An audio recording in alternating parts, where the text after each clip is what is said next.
So when did you start this, Joe? I started a couple of years ago. Me and Dave Walker, who was the former Comptroller General of the United States, authored this. He was with Clinton and Newt Gingrich when they balanced the budget 4 times and paid it down twice. Yeah. That's only been 24 years ago.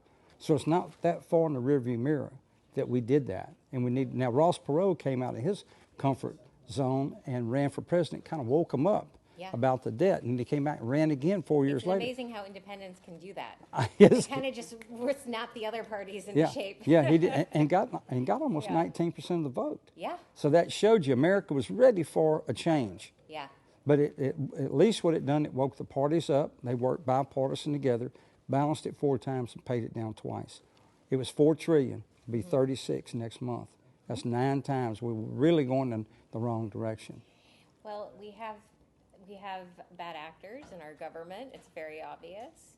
I think that once we rid the country of some of these bad actors from places of power, we can focus on the things that government is supposed to be excellent at, Yep. that they have overlooked, that the media doesn't even talk about. When was the last time the media talked about Social Security? I haven't heard it. I haven't either. In I a haven't really, heard it. really long time. Yeah. And it is literally one of the biggest budget items And and the it most is. important budget item. Yes, it is. And it's one in which we haven't really innovated around. Well, you're right. You know, and it's not your typical entitlement. We held it out of their check. Yep. We hold 6.2% out of all of our employees' checks, and then we match it. That money's supposed to be there for them. And a lot of when I talk to people in Washington, I said, "Well, Joe, that's not supposed to be their only retirement." Well, I don't want to hear that. Half the people, that's all they have. They don't have stocks and bonds. And what about the operating overhead? Yeah.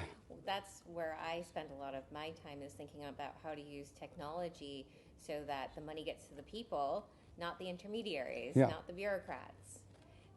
Because if you look at all of our government programs, the cost of operating those programs has skyrocketed. It has. And this is an area that I think technology, and I love economics, and I worked on a theory called Coasian transaction under AI. And Ronald Coase was this wonderful economist that looked at the cost of moving public goods and social goods. And if you use technology, you can eliminate much of that overhead. And I think that we could cut so much bureaucratic waste if we use technology more intelligently and strictly through good faith actors, from the government to the individuals. Government's just one giant transactional vehicle. Right now, they're really bad at it. They're very bad at it.